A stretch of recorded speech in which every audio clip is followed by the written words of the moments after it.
Gostaria muito de agradecer quem acompanha o canal do Patas com Você. Sou a Sandra Suguieda, médica veterinária. Hoje teremos uma conversa sobre oftalmologia veterinária, uma área da veterinária extremamente importante. Precisa de pós-graduação para atuar como especialista. Gostaria de agradecer muito a presença da doutora Luciana de Donati Rosa. Ela é graduada pela Universidade Metodista de São Paulo e pós-graduada em oftalmologia veterinária pela Anclivepa de São Paulo. Ela atende exclusivamente casos clínicos e cirúrgicos de oftalmologia. Olá, tudo bem com vocês? Vamos deixar o Instagram dela, que é @doutora.lu.oftalmovet. Caso vocês tenham dúvidas, encaminhe para o Instagram que ela responde. Para quem já segue o canal, deixe um like. E eu espero que estejam gostando dos conteúdos. O objetivo do Patas com Você é trazer informações para você cuidar bem do seu cãozinho. Trabalhar a prevenção para que, ao menor sinal de algum desajuste na saúde do seu cão, você já possa atuar.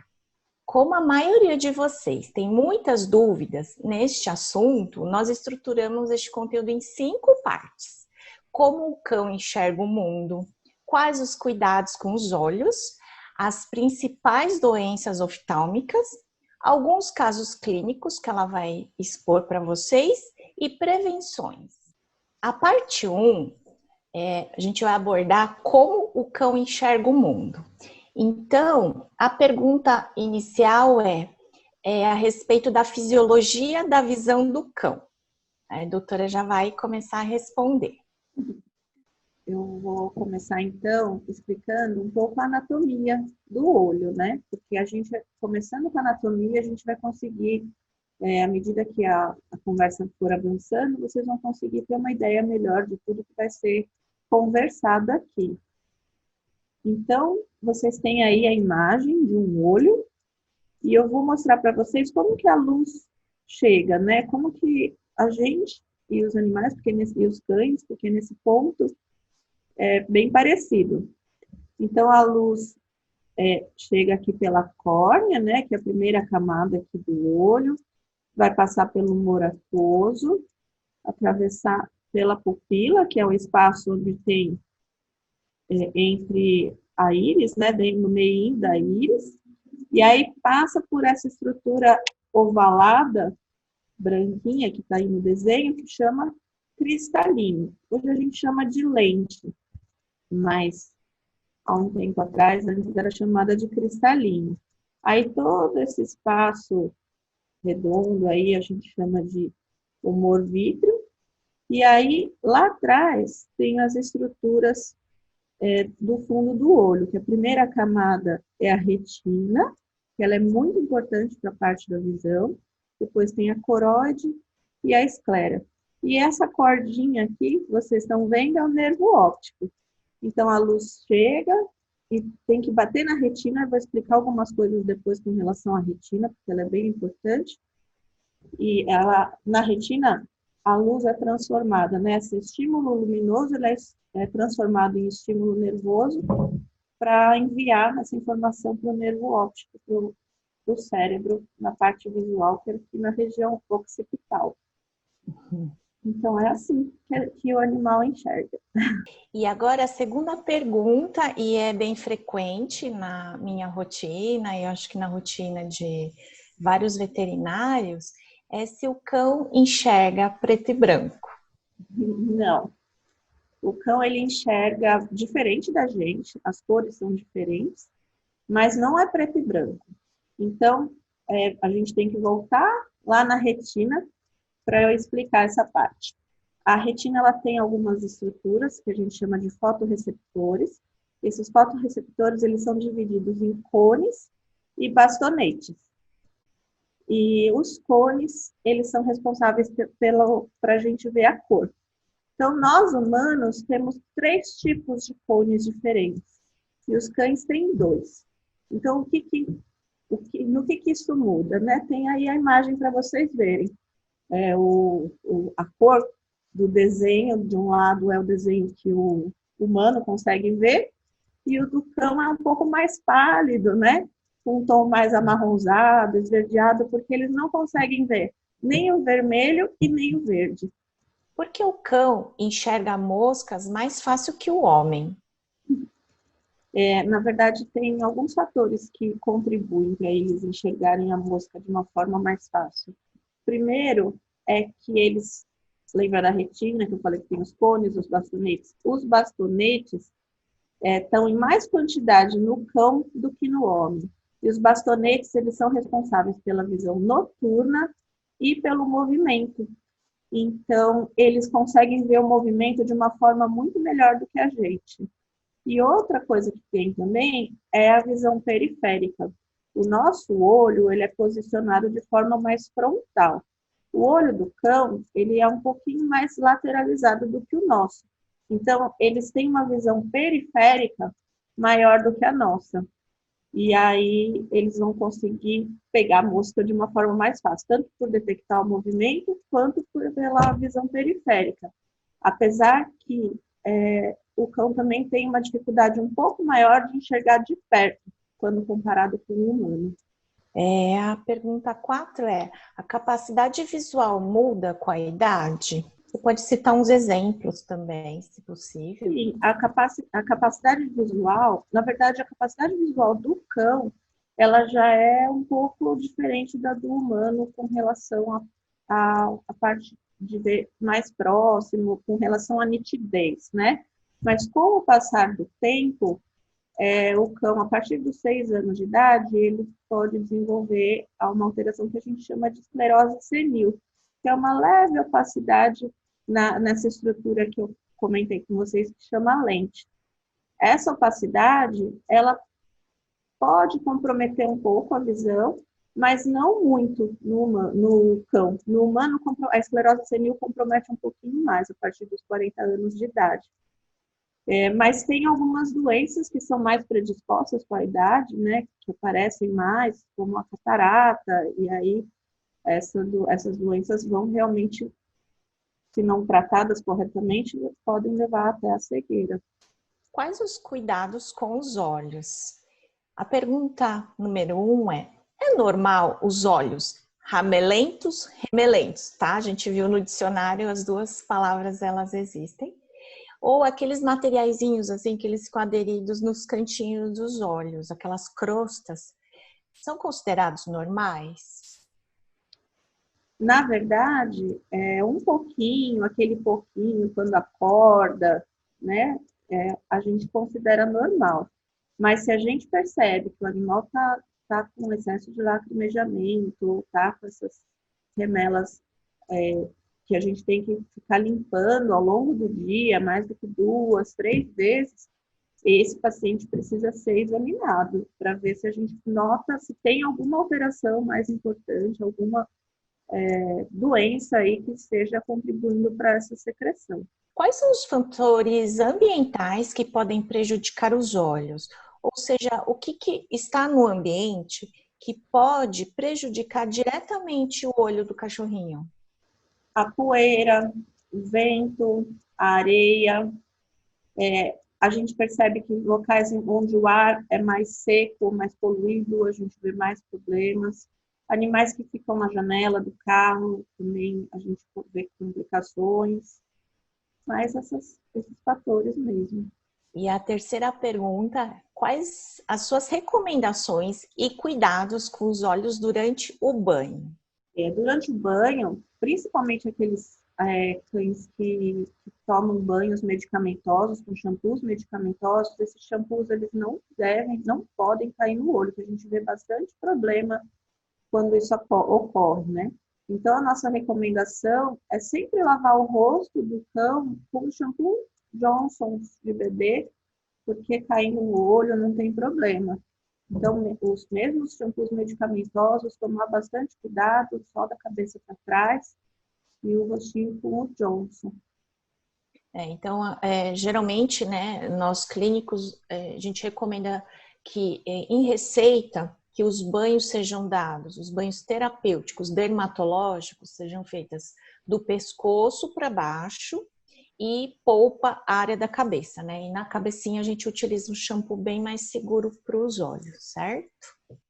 Agora é a quarta pergunta. O que você recomenda para a limpeza dos olhos de um cão que não tem nenhuma afecção oftálmica? O que você acha que é bom fazer no dia a dia? No dia a dia, o que está tranquilo, o que está sem secreção, sem nada, a gente não precisa mexer. Essa é a verdade. Se tem um pouquinho de remelinha de manhã, a gente pode limpar com água filtrada mesmo, né? A gente não costuma usar água de torneira porque ela pode estar contaminada aqui no Brasil. Então, a gente gosta de usar água filtrada, não precisa de soro fisiológico, água boricada não é recomendada em olho, tá? Eu acho que essa é uma informação importante. Tem gente que às vezes chega lá falando que anda usando, né? Então, água. Água, um algodãozinho, ou gaze, ou aqueles algodões de maquiagem, é o suficiente. E essa limpeza, ela pode ser feita também nos cães que têm algum quadro oftálmico já instalado? Sim, ela pode, mas dependendo do quadro, às vezes a gente precisa de algum tipo de protocolo, de tratamento um pouco mais direcionado. Um animal que já tem algum quadro oftalmológico, às vezes precisa de mais lavagens com o shampoo Johnson, por exemplo, do que só durante o banho. E aí vai dependendo do caso em si, né? Aí, no caso, geralmente vocês vão orientar especificamente para aquele quadro, né? Isso.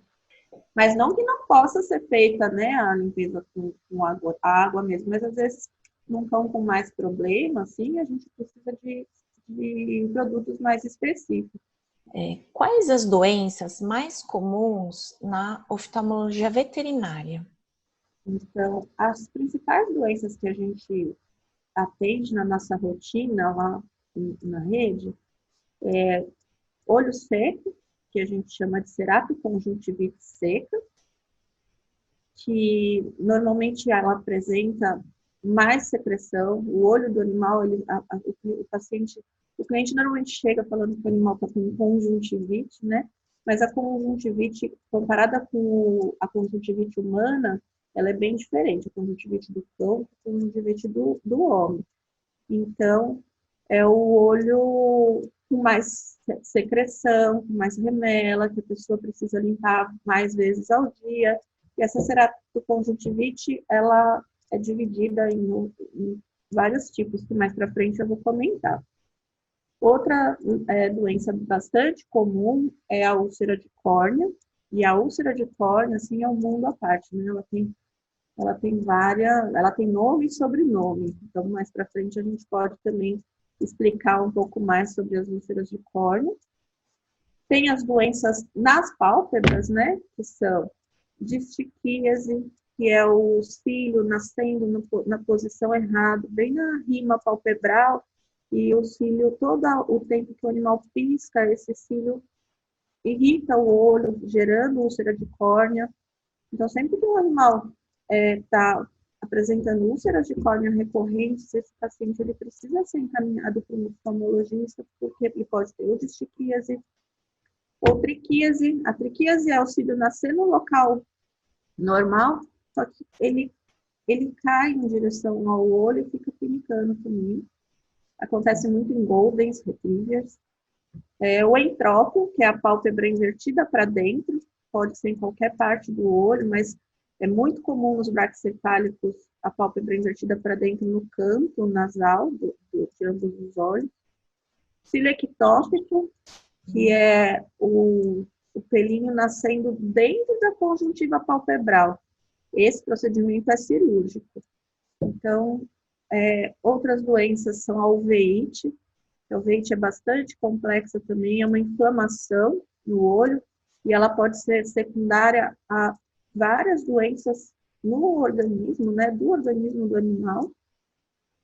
Glaucoma, que é o aumento da pressão intraocular. Esse glaucoma ele pode ser primário ou secundário também a algumas outras doenças. E a catarata. A catarata é uma doença que a gente atende com uma certa frequência lá no hospital também, porque a gente faz essa cirurgia. Não sou eu que faço, mas eu acompanho bastante esses pacientes. Que já é uma cirurgia bem mais delicada, né? Sim, o oftalmologista que faz a cirurgia de catarata, ele primeiro se formou como veterinário, depois se formou na oftalmologia, e depois ele treinou muito, muito, muito, muito. Tem uma curva de aprendizado. E é muito importante, se um paciente precisar desse procedimento, ele procurar um cirurgião experiente, porque a chance de sucesso da cirurgia depende muito da experiência do profissional. Eu vou complementar aqui, que a gente falou, né, da KCS, a gente falou da úlcera de córnea, das alterações de pálpebra. Aí eu queria que você falasse assim, como que o cãozinho chega para você? Então ele tem um quadro de ceratoconjuntivite seca. Como que ele vai vir para você? Quais os sinais que você vai notar e que vai estar correlacionado com a doença? Porque aí eu acho que isso facilita para as pessoas saberem, né? Então, se o olhinho vai vir fechado, vai vir com secreção, vai vir branco. Normalmente, a queixa principal é que está tendo muita secreção, que a pessoa está tendo que limpar o olho do paciente várias vezes ao dia, que ele acorda com o olho, às vezes em casos mais graves, que ele acorda com o olho totalmente grudado de secreção, fica até difícil a limpeza. Em casos mais avançados, esse olho já está, a superfície da córnea já está extremamente vascularizada pelo sofrimento da córnea, né, pelo ressecamento. Então, olho vermelho. Olhinho seco, né? Ele fica seco. Tem um olhinho sem muito brilho, né? Ele é não tem aquele brilho, fica né? seco, sem lágrima, mas uma forma do olho compensar isso é produzindo muito muco, né? Muita secreção. Então, por isso que, como não consegue produzir uma coisa, o olho vai lá e tenta consertar isso, se proteger, produzindo mais muco. Aí, no caso da úlcera de córnea, como que chega para você? A úlcera de córnea, o paciente chega com lacrimejamento excessivo, blefaroespasmo, que é o olhinho mais fechado, ele está com dor, né? Mas é importante a gente comentar sobre uma raça específica, que é o Shih Tzu.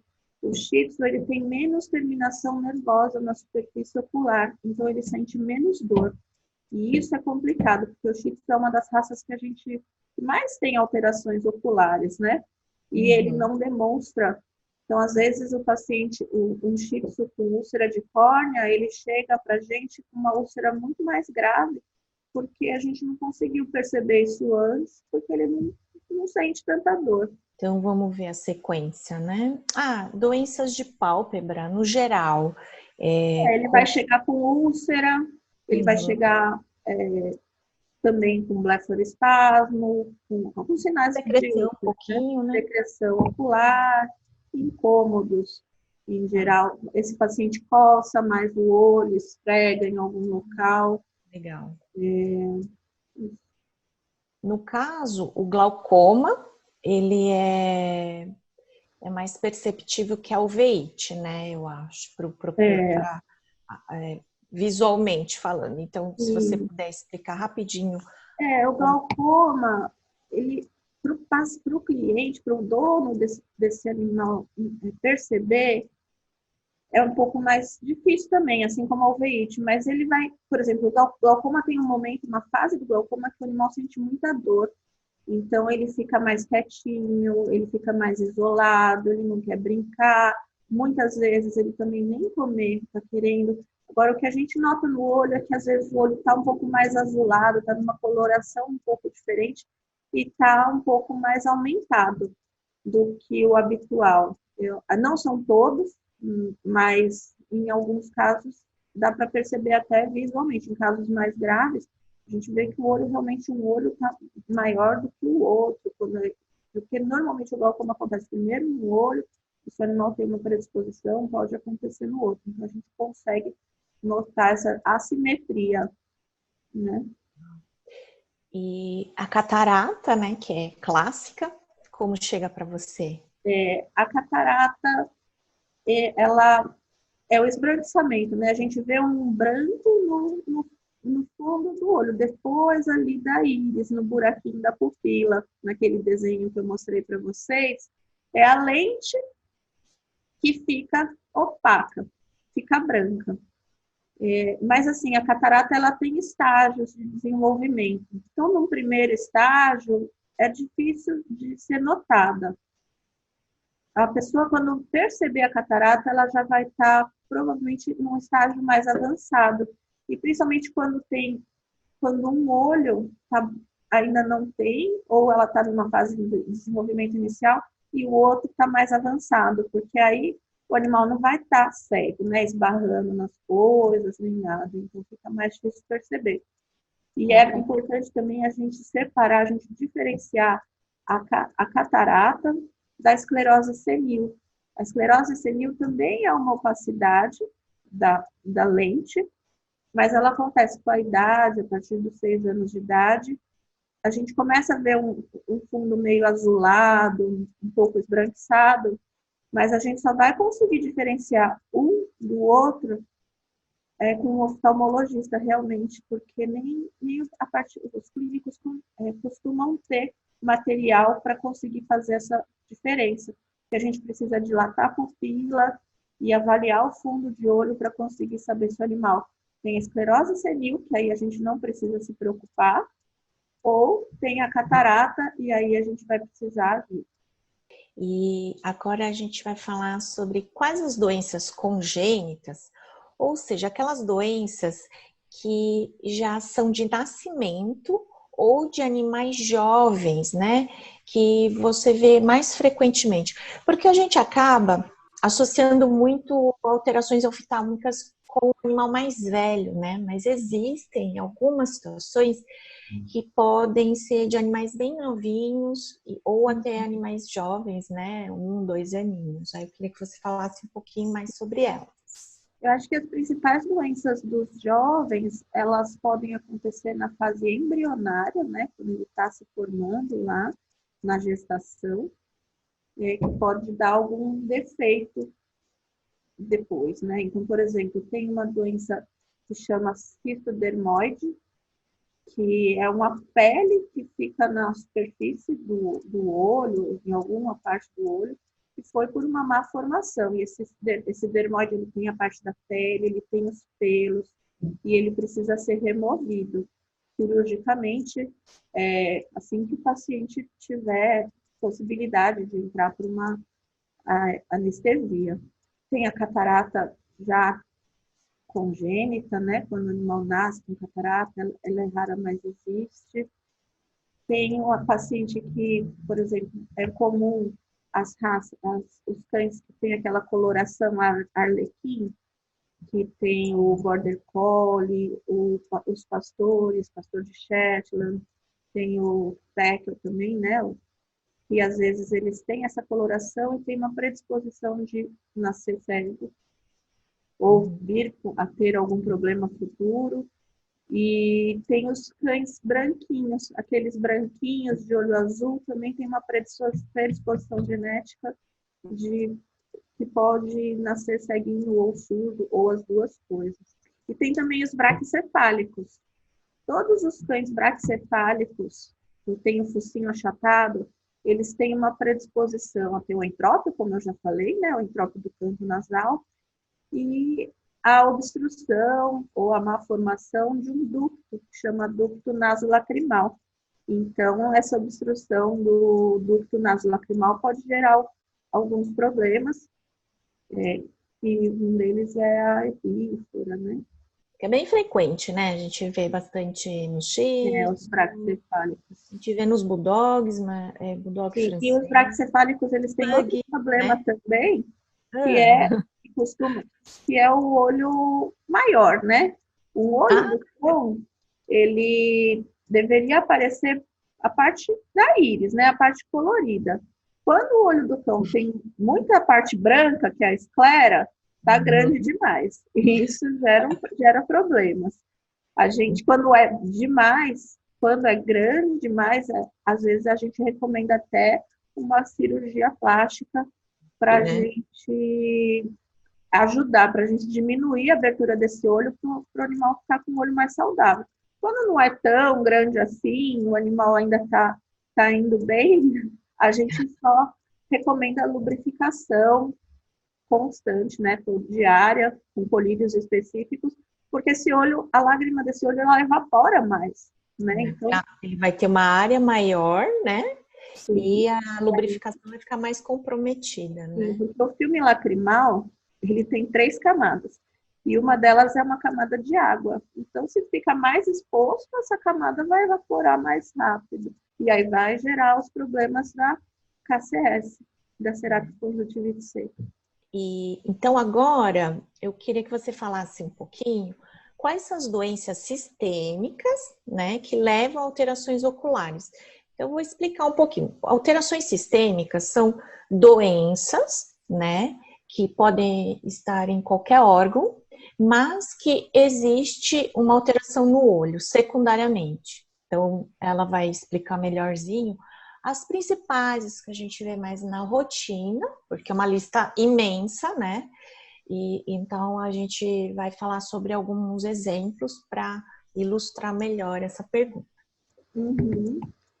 Eu acho que uma das doenças que a gente mais atende na rotina, e muitas vezes o animal ainda não foi diagnosticado na clínica, ele vem com essa alteração ocular e nenhum outro sintoma, como, por exemplo, a hemoparasitose. Hemoparasitose é a doença, são doenças que o carrapato costuma transmitir. Então, tem a babesiose e a erliquiose, principalmente, né, nos cães. Então, às vezes a gente nota a uveíte, que é a inflamação ocular, e a uveíte ela pode se manifestar de várias formas. E pela uveíte a gente começa a pesquisar e aí fecha o diagnóstico para hemoparasitose. Assim como para leishmaniose, que é uma doença transmitida por um mosquitinho e também leva a uveíte. O linfoma, né, que é um câncer importante, às vezes a manifestação está só no olho. E diabetes, o animal diabético... famoso, né? Diabetes é bem frequente. O animal diabético, ele tem maior possibilidade de ter catarata. Então, tem casos que, assim, vem o diabético pra gente porque está com catarata, mas tem casos que a gente atende um paciente com catarata, faz uma triagem, pesquisa e descobre que ele é diabético. O que mais? Tem as insuficiências cardíacas, insuficiência renal, que pode aumentar a pressão, pode mudar o fundo do olho, pode descolar a retina. Né? Então, são doenças importantes. Retinopatias, né? Uhum.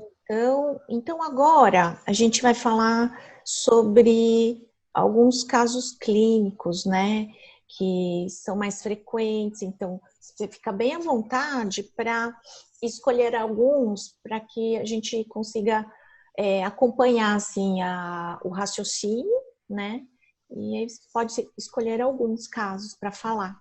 Então, um dos casos de erlíquia que eu atendi, de uma paciente que morava em Ubatuba, ela tinha ela era super saudável, feliz, corria, e o único sintoma que ela tinha era o que a gente chama de edema de córnea.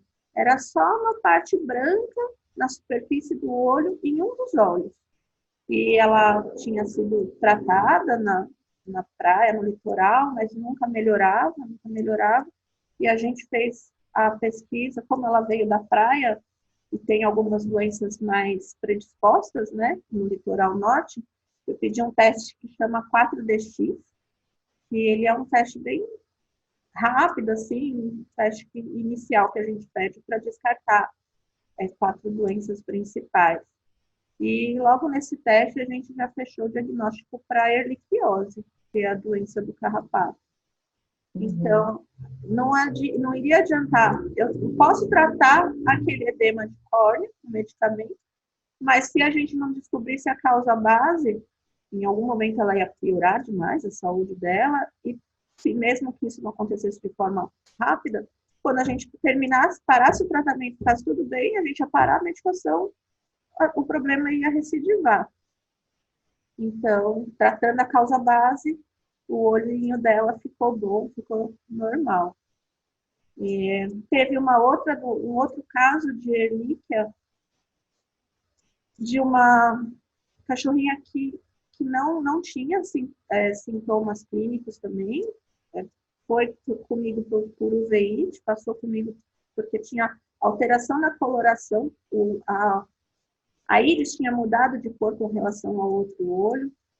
E aí, pesquisando, eu achei interessante comentar esse caso também, porque nesse caso a gente pediu 4DX, deu tudo negativo, pediu hemograma. No hemograma, normalmente para ele, quando o animal tem uma hemoparasitose, as plaquetas diminuem. E nesse caso, as plaquetas estavam normais. Não tinha, assim, a gente não estava conseguindo descobrir, assim. Aí a gente foi aprofundando. Então, vamos pedir o PCR. Aí eu pedi PCR de erlíquia, de babésia, de leishmaniose, e aí deu positivo para erlíquia. Então, às vezes a gente faz o 4DX, acha que deu negativo, então não é. No fim das contas, a gente insiste ali, e isso é complicado, porque é dinheiro, né, que vai, e os donos, às vezes, eles precisam estar seguros com a gente, né, para seguir na busca desse diagnóstico. O que mais? Teve a Chorona. A Chorona é uma cachorra que fica no hospital, num dos hospitais que eu trabalho. Ela é uma cachorrinha que foi abandonada lá e mora lá há alguns anos. E a Chorona começou a ficar com uma opacidade no fundo do olho, começou a ficar com o fundo do olho branco. Aí eu fui examinar, era catarata. E aí a gente pediu os exames e realmente ela é diabética. E agora ela está estável, está melhor, porque ela passou bem mal mesmo no período. E logo que der, a gente vai fazer a cirurgia da catarata dela. Teve um caso do Bob. O Bob foi um caso bastante desafiador. O Bob, ele tinha uma doença que chama meningoencefalite granulomatosa. É uma doença que dá alterações neurológicas importantes. Ele estava sendo tratado com um neurologista e ele convulsionava, ele ficou totalmente... Ele não andou, ele ficou um período internado entre a vida e a morte, realmente. E um dos problemas que aconteceu com esse quadro todo foi que ele não piscava, né? E aí, como ele não piscou, começou a ter úlcera de córnea. Ele tinha uma úlcera. Quando ele veio comigo, ele ainda estava num quadro bastante grave da parte neurológica, né? Mas ele estava com uma úlcera de córnea, que a gente chama de úlcera em melting, num dos olhos. No outro olho, ele tinha 2 úlceras de córneas profundas. Então, todas essas úlceras, o tratamento para elas era cirúrgico. Eu tinha que operar o Bob, mas eu não podia operar o Bob, porque o Bob não ia aguentar uma anestesia, né? Ele estava muito mal, muito debilitado, ele estava com uma anemia que estava quase tendo que fazer uma transfusão. A gente não tinha condições. E aí, nesse momento, que eu acho que é muito importante a disponibilidade e a vontade do dono de querer que o seu paciente sobreviva, sabe? Porque eles ficaram medicando, pingando colírio de 2 em 2 horas no olho do Bob por muito tempo. E aí ele ficou, depois de meses, ele melhorou muito a parte neurológica e sarou os 2 olhos. Foi muito difícil. Tem uma foto aí do Bob para vocês verem depois no dia da alta. É bom, sim, mostrar o Bob. Eu queria fazer uma observação que quando a gente lida, né, com doenças, E o quadro oftálmico, ele é secundário, né? Então, a gente precisa descobrir a causa base e tratá-la ou estabilizar o paciente. E aqui eu acho que é o importante, quando a gente trabalha com o oftalmologista, com o clínico, aí no caso do Bob, né, foi o Foi com o neuro, neuro, com o então foi talmos, muito legal. né? E o tratamento, por exemplo, ele precisava fazer corticoide e eu tinha que tirar o corticoide para a úlcera não perfurar o olho, sabe? Então a gente tem que estar sempre em parceria. São consensos, né, que a Uhum. gente precisa ter para que às vezes existem divergências, algumas observações, complicações. Então você não pode separar o olho do resto, né? Então É. aí que é o importante da gente trabalhar às vezes em conjunto com as especialidades, né? Então era só essa observação que eu queria deixar. Acho que tem mais uns 2 ou 3 casos importantes para eu relatar. Um deles é do Quindim. A gente tem fotos do Quindim, tem fotos de toda a evolução do quadro.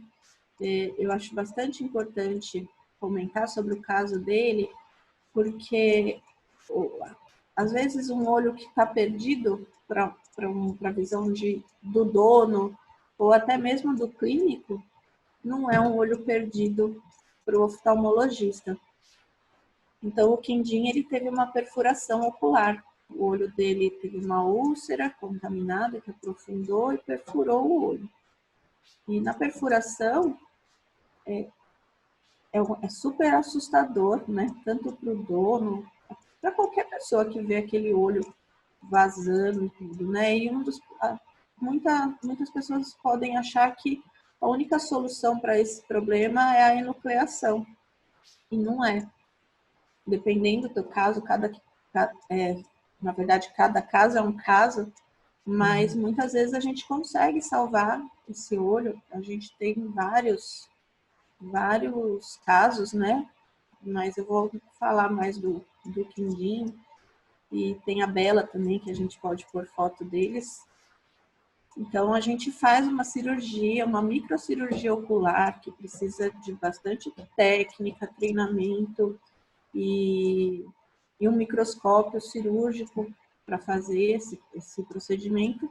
Mas nessa cirurgia tem várias formas, né? A gente pode pegar tanto uma camadinha da uma pelinha que tem na esclera para suturar ali naquele furo, ou a gente pode fazer outras técnicas, que eu não preciso entrar em tantos detalhes aqui, mas tem até transplante de córnea que a gente pode fazer, ou preencher aquela perfuração com uma membrana artificial. Mas tem várias coisas que a gente pode fazer para o animal não perder o olho. E muitas vezes, na verdade, comigo sempre deu certo, mas não dá para garantir, né, que o animal vai manter a visão, porque a gente não sabe o quanto desse olho foi lesionado, mas muitas vezes o animal volta a enxergar normalmente e fica só mesmo com uma cicatriz na região da perfuração. Então, acho que esse ponto é bem importante. E a protrusão do globo, né, quando o globo ele sai da órbita, ele fica preso pela musculatura. Alta, né? E também são casos que, assim, a gente precisa, são cirurgias de emergência, né? A gente não pode esperar para fazer esse procedimento, não pode demorar muito, tanto a perfuração quanto essa protrusão do globo, mas a gente tem possibilidade de reposicionar e tem a foto aí da Lara para vocês verem. E eu vou falar sobre a protrusão de globo ocular. Quando eu trabalhava em hospital 24 horas, as causas mais frequentes, né, eram traumáticas. Então, eram animais atropelados e animais que caíam de laje. Então, ou até briga, né? Mas os casos mais frequentes eram atropelamento ou queda. Então, o olhinho vinha realmente pendurado. Quando o cão ele tem o focinho mais proeminente, o olho ele fica mais acomodado na órbita. Então, precisa de um trauma mais importante para esse olho protruir, né? Mas quando é um animal braquicefálico, um shih tzu, um pug, o caso da Lara, ela estava coçando os olhos. Ela simplesmente estava esfregando os olhos num tapetinho, alguma coisa assim, e o olho saiu. E então tem as causas traumáticas que são bem tristes mesmo, né? Mas também tem causas assim. Esses olhos que são muito expostos, por isso é tão importante a gente fazer a correção cirúrgica de diminuir um pouco a abertura da pálpebra para que não corra esse risco da exoftalmia, né? E um outro fator importante que eu acho legal a gente colocar aqui é que muitos casos a gente tem como salvar o olho, mas muitos casos não. Tem a hora que a gente tem que desapegar, né? Que a gente tem que aceitar que o animal não pode ficar sofrendo só por uma parte estética que a gente está querendo manter aquele globo ocular ali. Ou às vezes ele foi totalmente destruído, não tem nem como a gente pensar nessa possibilidade, mas tem muitos casos de glaucoma que o animal não enxerga mais, ele não está mais visual, aquele olho dói. Então, assim, a gente tem como prioridade o bem-estar, né, do cão. Então, em algum momento, a gente tem que pensar, quando a gente tem que pensar na enucleação, que é a remoção do globo ocular, procedimento cirúrgico, a gente também precisa entender que isso vai ser o melhor para o cão. E a gente tem muito que aprender com eles, porque a gente acha que, nossa, eu vou ficar sem olho, vai ficar feio.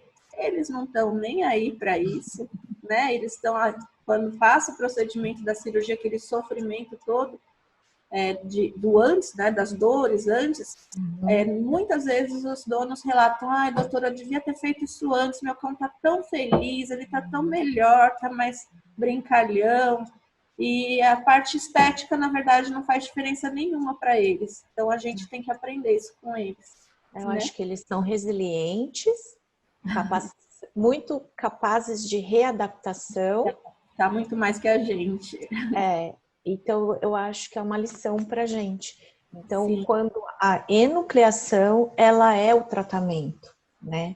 Sim. Então, assim, até para dar um exemplo, existem fraturas expostas, assim, né? O cachorrinho atropelado, estraçalhou a pata. Então, às vezes, a amputação, ela é o tratamento, ela não tem como salvar aquela patinha. Mas depois o animalzinho, ele vem, ele fica bem, ele se adapta. E com o olhinho, né? Principalmente casos de glaucoma, ou às vezes quadros muito crônicos, que a pessoa nem percebe que esse animal está sofrendo tanto, né? A partir do momento que passa com vocês oftalmos e vocês colocam essa possibilidade de tratamento para aliviar. Normalmente ela precisa de um período, sabe? Para digerir aquela informação. Porque não é fácil. Né? A pessoa não estava preparada para ouvir talvez esse a abordagem ela tem que ser bem cautelosa. Mas às vezes não. Você sabe que às vezes a pessoa já está tão cansada que às vezes eles já chegam mais preparados. Assim, não, vamos resolver isso logo, eu não aguento mais o sofrimento do meu pãozinho, né? E aí a gente faz e tem hora que é só essa alternativa mesmo. Eu vou até colocar foto aí para vocês de cachorrinhos sem um dos olhos e dá normal. Às vezes nem dá para notar tanto, sabe? Quando eles são peludinhos. A parte 4, ela vai abordar o tratamento. Aí a doutora Luciana, ela separou algumas doenças, né? Porque não é impossível falar de todas. E aí ela fez uma seleção e vai abordar um pouco a parte de tratamento para vocês também terem ideia, tá bom? Tá. Eu acho que assim, a parte da ceratoconjuntivite seca, eu quis comentar porque ela é bastante comum, mas é importante a pessoa entender que a ceratoconjuntivite seca, ela não é só um fator, né? Ela pode ser o olho seco que esteja falhando na qualidade da lágrima, então normalmente aquela camada aquosa que eu comentei, ela não está acontecendo, ela não está ali da forma adequada, e aí o tratamento é lubrificar, né? E tem a KCS, que está com a falha na quantidade da lágrima. E aí a quantidade da lágrima a gente tem que tratar com colírios que a gente manda manipular, que a gente chama de imunomoduladores. E aí esses imunomoduladores, eles vão atuar no sistema imunológico, vão ajudar a aumentar a produção de lágrima. E dependendo do grau dessa KCS, a gente também pode entrar com suplementos, né, com ômegas de boa qualidade, porque senão também a gente não vê bom resultado. Mas aí cada caso é um caso, né? A gente tem que ver o grau dessa KCS para entrar com a medicação mais indicada. Tem os colírios lubrificantes de farmácia, à base de ácido hialurônico, e tem os manipulados, os imunomoduladores manipulados, normalmente são tacrolimus, a ciclosporina, e tem também a KCS neurogênica. A KCS neurogênica, ela não costuma responder com os imunomoduladores, e aí a gente pode entrar com uma medicação que chama pilocarpina, mas às vezes não tem bons resultados. A KCS neurogênica, ela é um desafio, assim, para o oftalmo, para conseguir dar uma qualidade boa para esse olho, sabe? Então, com relação à KCS, é mais isso, né? Agora, com relação à úlcera de córnea, a úlcera de córnea, ela é um mundo à parte, assim, ela tem várias, assim, divisões, né? Então, a úlcera de córnea, ela pode ser uma úlcera superficial, e uma úlcera superficial, ela comete, eu acho que talvez seja importante eu mostrar para vocês a anatomia da córnea, né? A córnea, ela tem o epitélio, que é a primeira camada, a gente pode pôr a imagem aí. O epitélio, que é a primeira camada. Tem a segunda camada, que é o estroma, que é praticamente 90% da córnea. E aí, no final, ela tem a membrana de Descemet e o endotélio. Então, a superficial, ela pega a primeira camada, que é o epitélio, e pega um pouco do estroma, mas ela não chega a acometer mais do que 50% do estroma.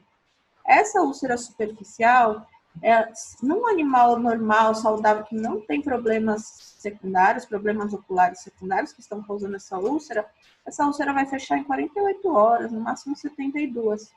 Então, a única coisa que a gente precisa fazer com essa úlcera é colírio de antibiótico para ela não contaminar, para não vir nenhuma bactéria lá e acabar com a úlcera, lubrificante e colar protetor. Colar protetor em 100% das úlceras. Aí tem a úlcera profunda. A úlcera profunda, ela comete mais do que 50% do estroma. Tem a úlcera profunda também, que ela chega na membrana de Descemet. Aí a gente pode chamar de descementocele. Essas úlceras, elas, na maioria das vezes, elas não vão fechar de forma com tratamento com colírios e tudo. Elas precisam de cirurgia. Tá? Assim como o Quindim fez a cirurgia na perfuração, é uma cirurgia dessa forma. A gente precisa fechar essa úlcera de forma cirúrgica. Tem a úlcera dendrítica, que ela parece um mapinha, assim, geográfica. Ela normalmente está associada a vírus. Tem a úlcera em melting, que é uma úlcera que tem um aspecto de derretimento da córnea. E essa úlcera, essa úlcera, ela é uma úlcera contaminada. Ela tem bactéria ali. Então, assim, em todas as úlceras, o ideal é a gente coletar material e mandar para análise, para saber se tem bactérias, crescer alguma bactéria, qual antibiótico que mata essa bactéria? A gente chama de cultura antibiograma. Mas a úlcera em melting, ela é primordial que a gente faça a cultura em antibiograma, porque a gente vai dar um chute ali, né? A gente vai chutar um antibiótico e entrar com um tratamento muito mais forte, né? Com relação à frequência. Mas se a gente errar esse antibiótico, porque a gente está imaginando, dando um chute no escuro, né? A gente vai ter esse resultado da cultura antibiograma para a gente entrar com antibióticos corretos. E a gente faz antibiótico oral, anti-inflamatório oral, analgésico. É grave, né? É super grave. Em 2 dias o animal pode melhorar ou perder o olho. Né? Ele tem que ser um tratamento focado, né? Bem preciso para dar certo. E a gente precisa conversar muito, esclarecer bastante o tutor da importância disso, né? Da importância desse tratamento, que às vezes é colírio de hora em hora. A gente manda manipular mais um colírio, que é um colírio que estimula a produção do epitélio, né? A cicatrização da córnea. E a última úlcera que a gente tem é a úlcera indolente. Eu estou até atendendo um paciente com úlcera indolente, que é o Fred. E a úlcera indolente, ela não fecha. Ela não fecha por uma falha genética. É muito comum em boxer, em golden retriever. Ela simplesmente o olho machucou por algum motivo, né? E quando o epitélio, que é essa camada superficial, ele vai fechando, ele, em vez de ele fechar grudadinho, aderido, ele se solta, fica com a borda solta, ele não cola um lado com o outro. E aí é uma falha de umas células que a gente chama de hemidesmossomos. E aí essa úlcera não fecha, é bem complicado. A gente pode fazer um desbridamento com suave estéreo, né, em consultório, como uma primeira tentativa. Mas se a gente vê que não está fechando, aí o procedimento também é cirúrgico, que a gente faz um desbridamento mais agressivo, com o animal sedado, com a broca de diamante, e coloca uma lente de contato, para deixar uma proteção, para deixar o paciente mais confortável. Só que assim, a úlcera indolente não é porque a gente fez a broca que ela vai fechar. Então, é mais uma situação que a gente tem que estar bem, assim, explicar bastante para o tutor. E não é uma falha nossa, nem deles, nem no tratamento, nem no protocolo, nem nada. É um defeito genético e a gente vai ter que fazer esse procedimento quantas vezes forem necessárias até essa úlcera fechar. Uhum. É isso. Vamos agora falar da catarata. O tratamento da catarata, tá? Aqui é bem frequente, né? Sim. As dúvidas são frequentes. Sim. Com relação à catarata, é importante a gente saber classificar essa catarata. Então, a gente tem a catarata incipiente, que é uma catarata que acomete só até 15% da lente. A catarata imatura, que ela acomete mais do que 15% da lente, ou até a lente toda, mas o paciente ainda está enxergando. Tem a catarata matura, que aí o paciente não está mais enxergando desse olho, a lente já ficou totalmente opaca. Aí tem a catarata hipermatura, que aí ela começa a endurecer, a ficar mais rígida. E a hipermatura em absorção, que em alguns casos pode ou não acontecer, que é ela começar a ser reabsorvida, né? Então, as bordas dela começam a clarear novamente. Aí tem a catarata incipiente, que a gente não opera, o paciente está enxergando, está bem, ela pode ficar incipiente por bastante tempo, e então a gente só acompanha. Mas a partir do momento que essa catarata incipiente se torna uma catarata imatura, já é recomendado o procedimento cirúrgico, né? A melhor fase para operar a catarata, então, só para deixar bem claro, o único tratamento para catarata é cirúrgico. Não existe nenhuma medicação, nenhum tratamento cientificamente comprovado que retarde a evolução da catarata ou que cure a catarata, a não ser a cirurgia. Então, partindo desse princípio, a catarata imatura é a melhor catarata para operar. É uma catarata que é mais fácil de ser operada, então vai ter uma maior chance de sucesso, mas o animal ainda está enxergando, né? Então a gente fica assim, poxa, porque toda cirurgia de catarata, ela existe um risco de 5 a 10% de dar errado, estatisticamente falando. Então, numa catarata imatura, o paciente ainda está enxergando, e aí a gente vai operar e ele pode não enxergar, né? Mas é a melhor fase para operar. E, inevitavelmente, ela vai virar matura. Então, inevitavelmente, o paciente vai ficar cego dessa catarata. E aí, não que não possa operar as outras cataratas, né? A matura, a hipermatura, todas podem ser operadas. Mas a chance de sucesso é maior na fase imatura. Uma dúvida. Todos os animais que têm catarata são candidatos a fazer a cirurgia? Boa pergunta. Então, assim, sempre que chega um paciente com catarata, a gente tem um protocolo que a gente precisa, primeiro, fazer os exames de sangue para descartar alguma doença de base, por exemplo, diabetes ou colesterol alto, triglicérides alto. Então, a gente faz esses exames. Se ele tem alguma dessas doenças, a gente vai cuidar, estabilizar esse quadro para deixar ele bem para fazer a cirurgia. Outros exames que a gente faz são, todas as cirurgias de catarata a gente precisa fazer. Ultrassom ocular e a eletroretinografia. Então, no ultrassom ocular, a gente vai ver as estruturas do olho, se a retina está posicionada lá no lugarzinho certo, se tem alguma estrutura que não deveria estar ali, se está tudo certo com a parte anatômica. Dando tudo bem com a parte anatômica, a gente faz o ERG, que é a eletroretinografia. A eletroretinografia, ela vai mostrar para a gente a função, como está trabalhando a retina. Lembra que na retina eu falei que tem os fotorreceptores e que tem os cones e os bastonetes? Então, se os cones e os bastonetes estão trabalhando direitinho, porque tem algumas doenças que acabam que não tem cone e bastonete. E tem outras doenças que esses cones e bastonetes eles vão morrendo aos poucos, que é a atrofia progressiva de retina. Então, a gente precisa saber como está essa retina, porque não adianta a gente submeter o paciente a um procedimento tão delicado, que é a cirurgia da catarata, que é remover essa opacidade dessa lente, né? E se a retina não vai fazer o trabalho dela do caminho da luz para mandar informação para o cérebro.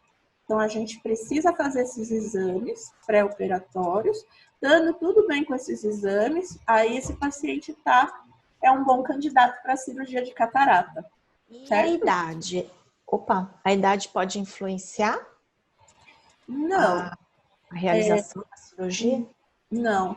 Na verdade, assim, a gente já viu pacientes com 6 meses de idade com catarata e a gente acompanha e deixa chegar na fase certa para operar. E a gente já vê pacientes com uns 8 anos de idade para operar catarata. Então, não é a idade que vai impedir que esse paciente seja um bom candidato para a cirurgia. O que vai impedir é se os exames dele estão bons, se ele não vai ter se vale a pena o risco anestésico, né? Mas o risco anestésico não é determinado pela idade do paciente, é determinado pelo estado de saúde. Então, a gente vê se os exames de sangue estão tudo bem, coração, função renal, hepática, se tiver tudo bem, não tem motivo para a gente não operar. E uma outra informação importante é que todo paciente que opera catarata, ele deve estar com a boca limpa.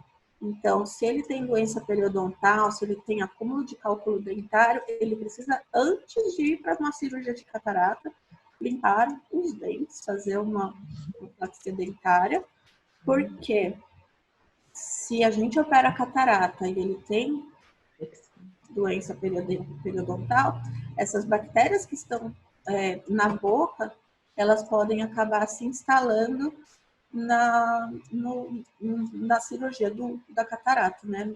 E aí acaba que prejudica toda a cirurgia. E quando a doença ocular ela é secundária a uma doença sistêmica, como que você procede? Por exemplo, diabetes, um cão alérgico. Então, nós, oftalmologistas, a gente não costuma ficar tratando todas essas doenças. A gente tem o costume de andar em parceria com o clínico ou com o especialista que seja o responsável por esse paciente. Então, por exemplo, a gente diagnosticou que o animal tem diabetes, ele veio com catarata, mas ele não tinha sido descoberto a diabetes, a gente orienta que ele volte com o clínico, né? E a gente faz um tratamento em conjunto. O clínico que faz o tratamento da diabetes, ou se não é o clínico, é o endocrinologista. Se o paciente tem problema de pele, é a mesma coisa. Muitos cães com ceratocognitivite seca, eles podem ter também problemas alérgicos. Então, muitas vezes a gente anda em parceria com outro especialista, no caso de cães alérgicos, com os dermatologistas.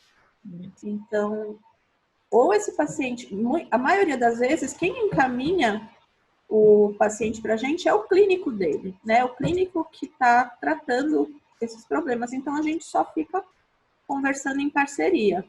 Quando ele não tem um clínico, a gente pede para ele entrar em contato com algum, ficar com esse clínico e pedir para o clínico entrar em contato conosco para a gente conversar. E como que a gente lida com um cão que enxergava e passou a não enxergar? O cão que enxergava, tem dois pontos aí. Tem o cão que enxergava e de um dia para o outro deixou de enxergar, que é uma cegueira súbita, e tem o cão que ele passou a parar de enxergar gradativamente.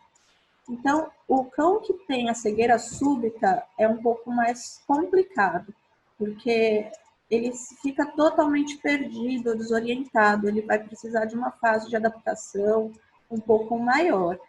A gente pode colocar passadeiras no caminho que ele mais costuma fazer, sabe, até o pote, até a cama.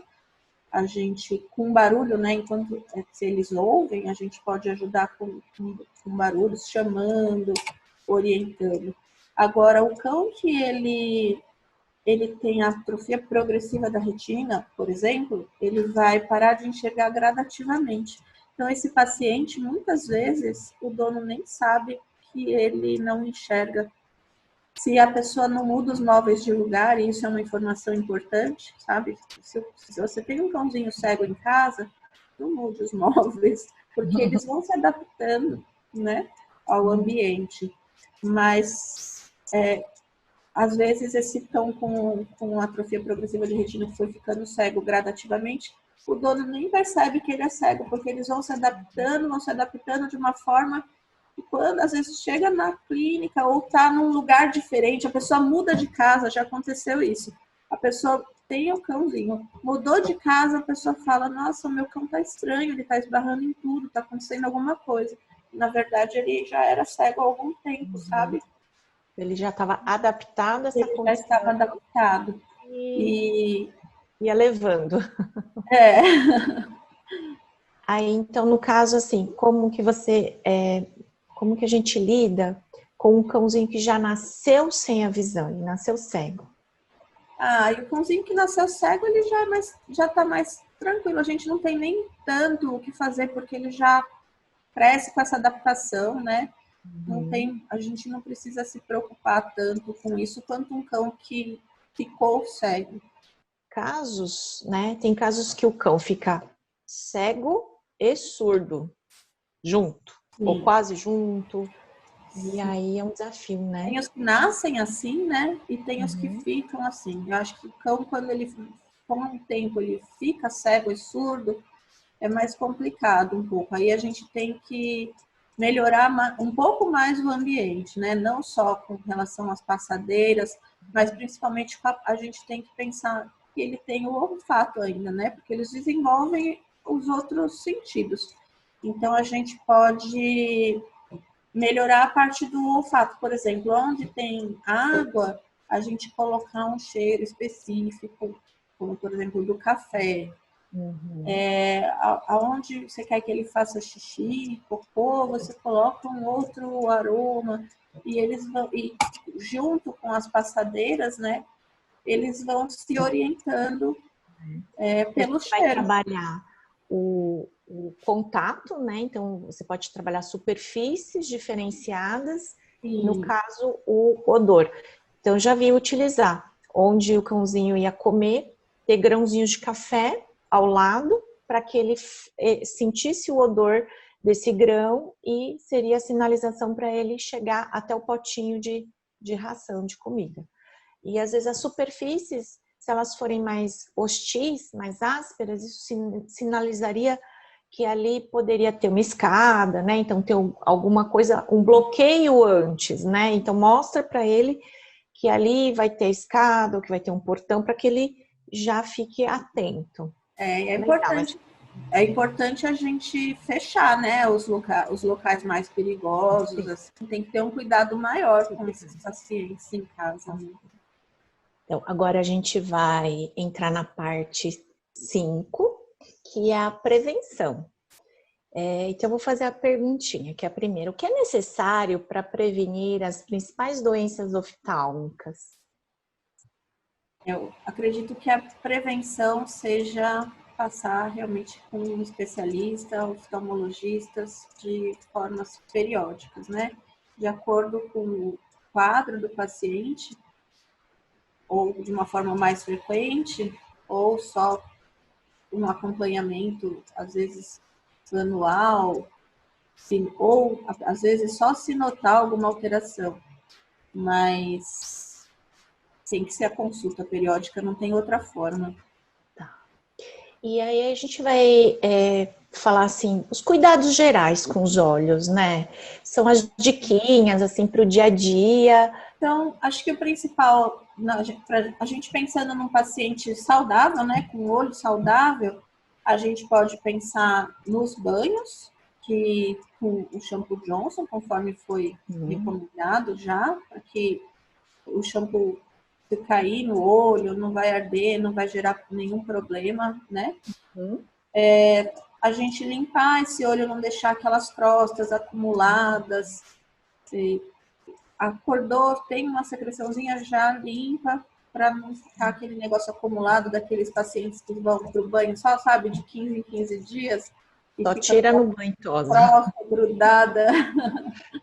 Então, precisa de uma higienização aí diária para que isso não se acumule, né? Um fator importante também são com relação aos cães peludos, Shih Tzus, né, Lhasa Apso, é que é o comprimento dos pelos ao redor dos olhos e principalmente nesse canto aqui do nariz, né?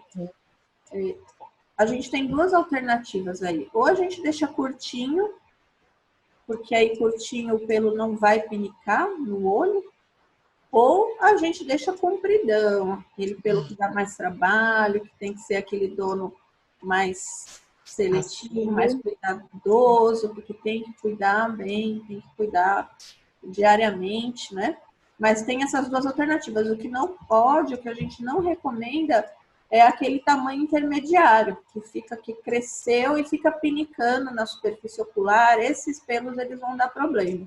Então, a gente não recomenda.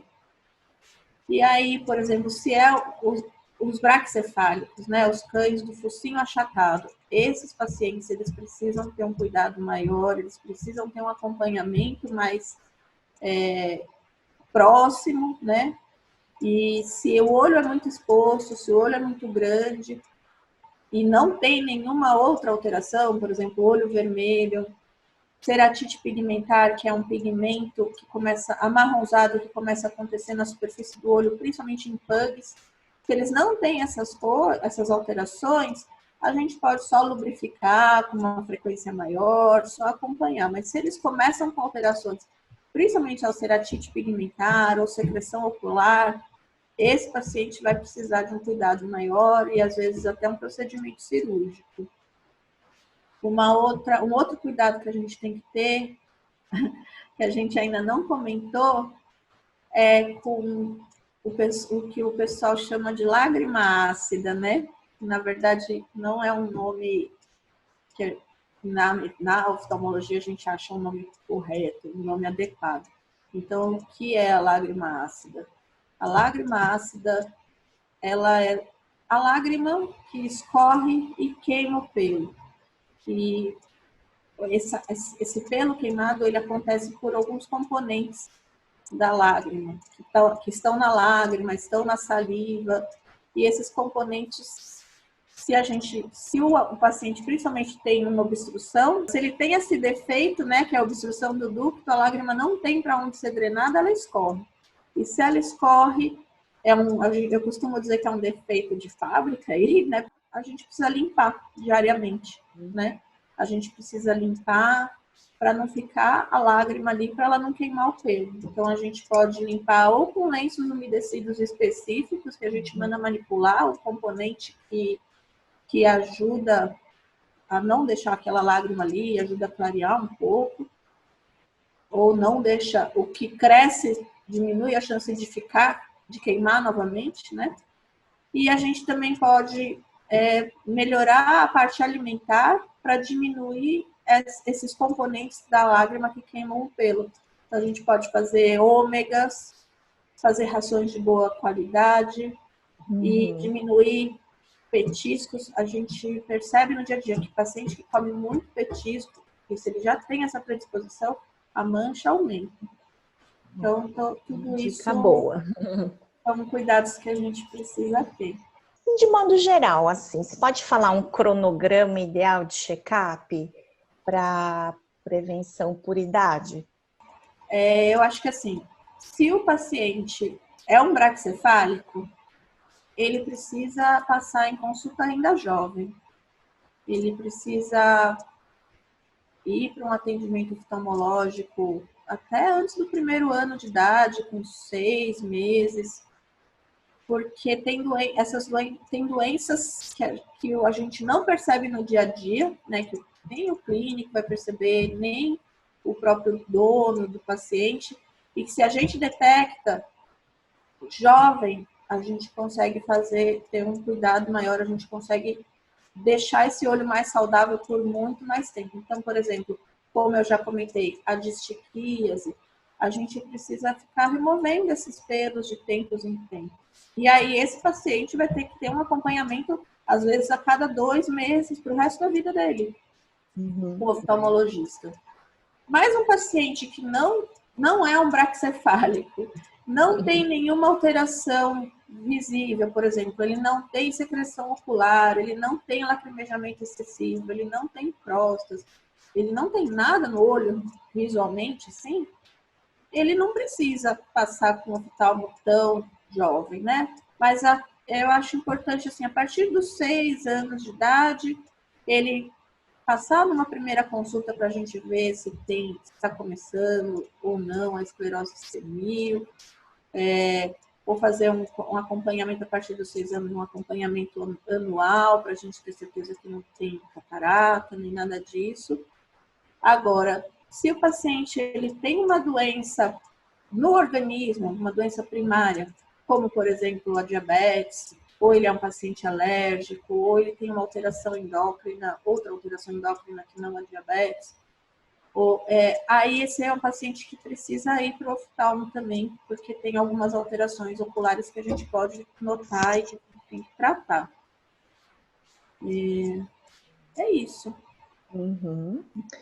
Então, né, a gente chegou ao fim, então eu quero agradecer muito a doutora Luciana de Donati Rosa, que trouxe assim, informações extremamente importantes, e agradecer a presença de vocês também. Se vocês têm comentários, deixar os comentários para a gente poder entender, né, as dúvidas de vocês. E muito obrigada, né, pela participação.